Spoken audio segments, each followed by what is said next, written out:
St Albans and Bishop Stortford, all great venues. Now, thank you very much for today, Leo. It's been an absolute pleasure talking to you. Thanks for having me, And good luck with the tour. Really appreciate that. I hope to see you there. Woke up and the toilet was overflowing. Must call the plumber. Realised the kids needed swimming lessons as it's all got out of control. Luckily the old windows gave out, so we all floated outside. Must get on to the glazers. And now the garden looks atrocious. Now what was the number for that landscaper? Because you never know when a potential customer needs you, get yourself listed in your local flyer, the local business directory. Your local flyer, bringing businesses to your fingertips.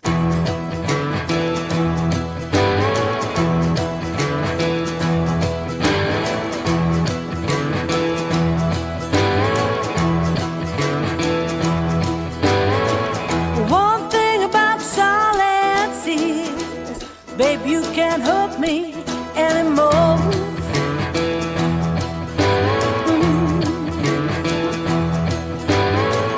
One thing about solid seas, babe, you can't hurt me anymore.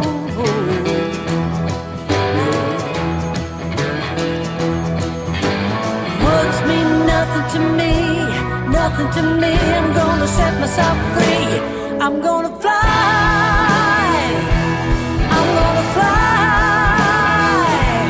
Gonna get high. I'm gonna fly. Give me one good reason, baby, why I should see you anymore.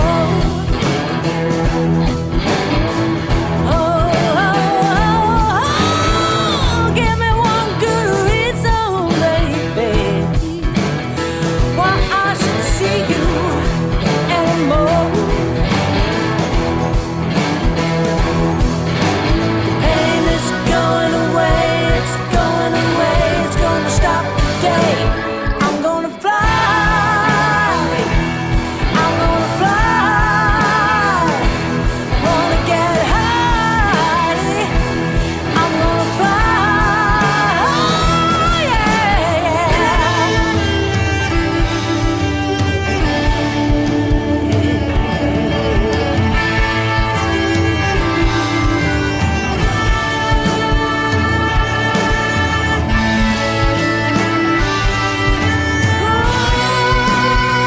stop living today.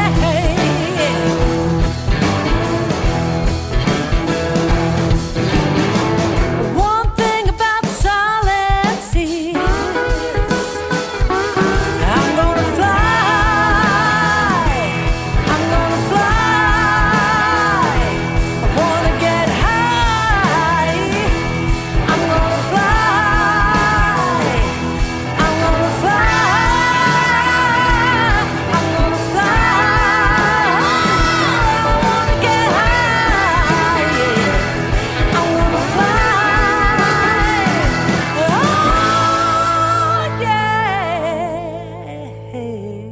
That was Fly for my second guest today, the lovely Deborah Bonham. Remember, her brother was John Bonham of Led Zeppelin. Good morning, Deborah.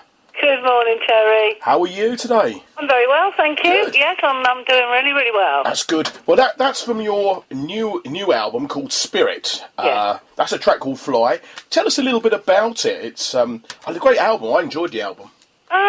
Well, I just decided when I started to write the songs for the album, I just went a little bit back to my roots a bit more with using mandolins and dobro guitars and everything, which is really where I started off. And then, in the 80s I went a bit, record company got me going a bit more 80s rock, and I've sort of then, gone into blues, which I love as well. But I really wanted to bring back a bit of the mandolin and dobro, blues sort of folk. So that's really how that album. And I was working with Robert Plant's drummer from the Band of Joy. He's a Nashville guy, absolutely brilliant drummer, Marco Giovino. And so he gave it that lilt as well with his drums.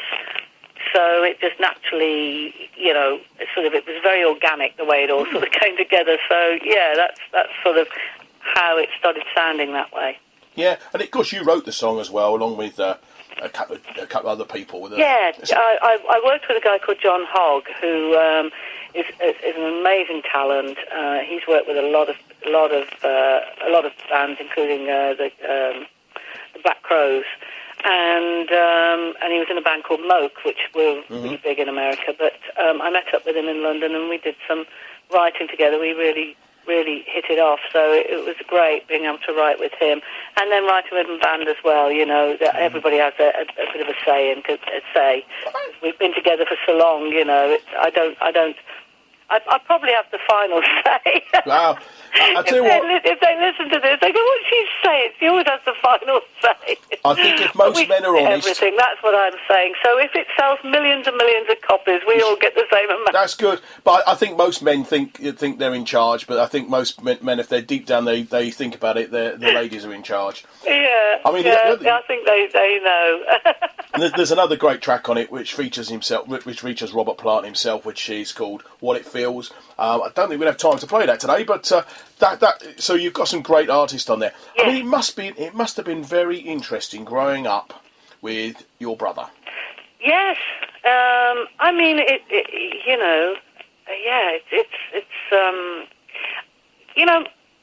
most of the time. I mean, John was a real sort of just ordinary, down-to-earth guy, you know. At home, he loved nothing more than just being with the family, being out on his tractor on the land, and I seem to have inherited that. I mean, my pride and joy is an old tractor I've managed to get.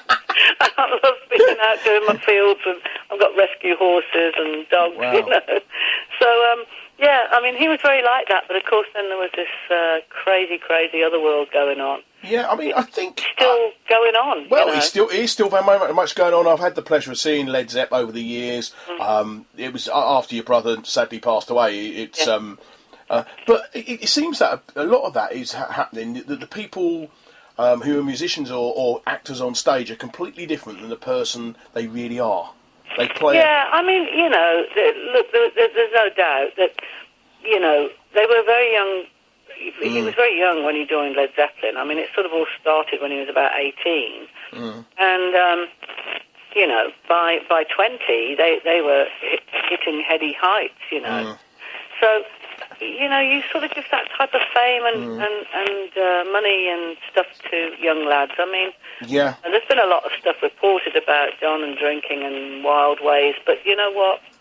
I just defy any young lad that had been out at that time, at that age, not to have gone a little while. But his main problem for John was being away from home. He really hated it. He loved the playing and he loved the band, but he absolutely hated the touring and being away. Yeah, I think that's a lot with musicians. I speak to a lot of musicians, and they hate the touring, the travelling. They go from town to town to town to town. And I assume you did. I mean, it must have been very hard for you not to be influenced by music when you being at home. I mean, you were 6 years of age when John joined. Led Zeppelin. I mean, it was always what I was going to do. It was never ever a question. I mean, he didn't want me to do music. That was for sure, because he'd seen a world that he didn't think his little sister had any place in. And he's right. He was right. Yeah. But you can't deny what's in your soul. I was just always going to sing, and that was that. But yes, I have found it very difficult being away, and I've tailored my sort of my career really. I'm never going to hit those heady heights. I don't want to. I'm very, very happy with where I am in my life with my music. I pick and choose the shows I want to do. Yeah. I work quite a bit in France, but it's only ever I'm away for a couple of days and I'm back home. That's great, isn't it? It keeps me sane, Wow. If I had to go away, I mean, the big bands like Zeppelin, 6 months, 8 months on tour, and, John had to do tax exile at one point in the late 70s. And it really finished him, really. It was crazy. Yeah, it's a killer, really, isn't it? I mean, I think everybody thinks... It's a bit like I've discussed with lots of sort of musicians. They think everybody has a glamorous lifestyle, these musicians. But no, it isn't. It's not. It's not at all, is it? It's not one bit.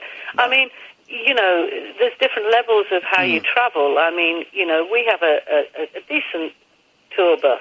But, of course, you get to the other end and you have those great big, they're almost like gin palaces on blinking wheels. They're just these incredible all singing or dancing tour buses. But it's all relative. At the end of the day, it's just a different level of comfort. It's still a different bed. It's still a hotel. Yeah. Exactly. One hotel is the same as another one. And they are.